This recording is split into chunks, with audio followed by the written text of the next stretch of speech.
taon naka-accept ako o in-accept ko yung booking nito kasi 4 drops.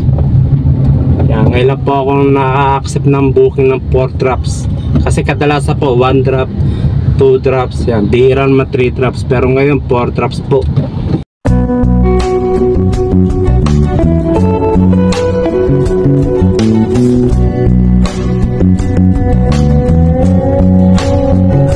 Good morning po sa inyo lahat. Time check, ayan, 11 AM.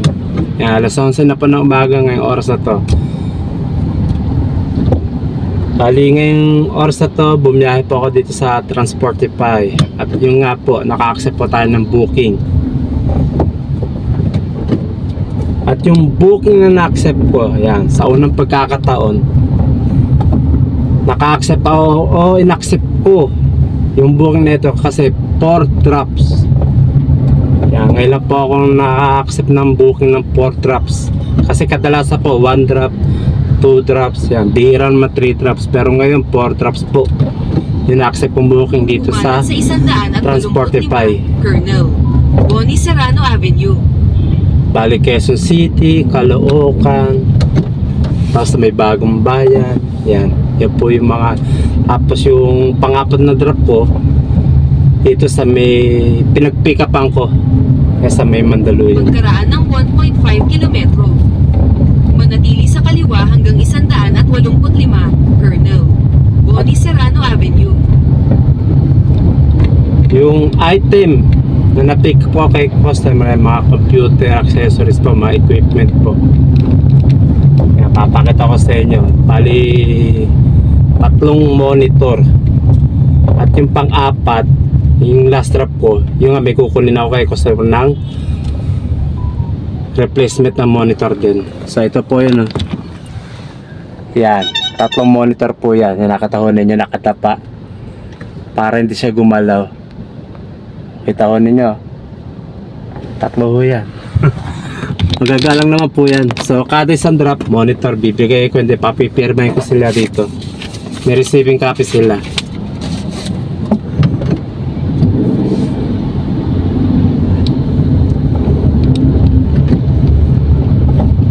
Yung nga sabi ko, yung last drop ko replacement, bali may kukunin din ang monitor doon, then dadaling ko sa Mandaluyong doon sa pinag-pick up ako kay customer.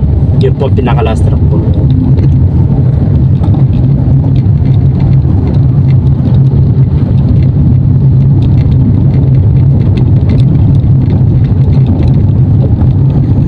Siyempre, kada drop ko kay customer, meron na akong papipirmang papel na katunay na to prove na na-receive na nila yung item na na-deliver ko, na i-deliver ko sa kanila.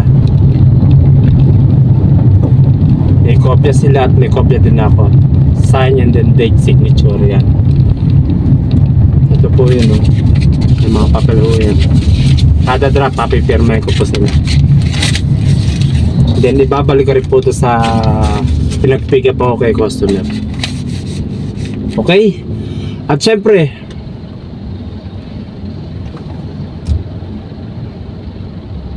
yung may nakalimutan ako tuloy. Yung ibabayad sa akin ni customer, mga kaibigan, makasama, syempre 4 drops po siya. So ilang oras din ang uubusin ko, diba? Mamaya traffic pa yung sa dadaanan ko. May Caloocan pa nga ako eh. Okay, medyo malayo rin dito sa Quezon City sa may Bagong Bayan. So ang ibabayad sa akin ni customer dito sa Transportify, dito sa booking nito, ay nagkakalaga ng 1,198 pesos. So pwede na, kumbaga 2 pesos na lang, 1,200 na, diba? 1,200. So pwede na yun, para lumalabas na kada drop po 300 kaysa wala, di po ba?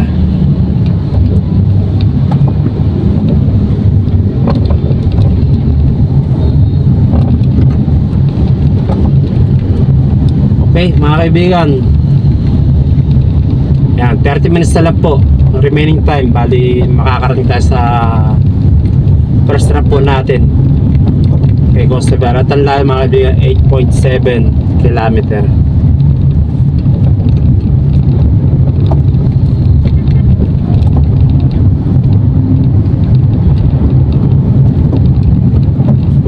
biyahe ko. Dire-diretso kasi ilang drop to eh.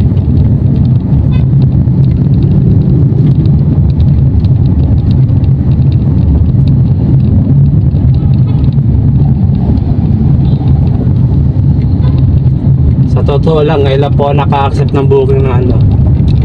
Pagkaraan Apat na ng drop. 200 metro, Yung nga sabi ko kanina, gamitin ang daanan sa kaliwa upang manatili sa kaliwa hanggang 185, Colonel. sabi ko nga kanina, kadalasan na Tapos manatili sa kaliwa. Bagalan ang takbo. kadalasan na pipick up kong booking dito sa Transportify lagi 1 drop. Bira yung 2 drops. Yan. Pero ngayon, naka-accept ang booking 4 drops.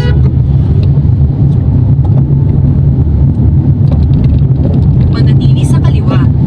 Tapos manatili sa kaliwa hanggang 185, Colonel.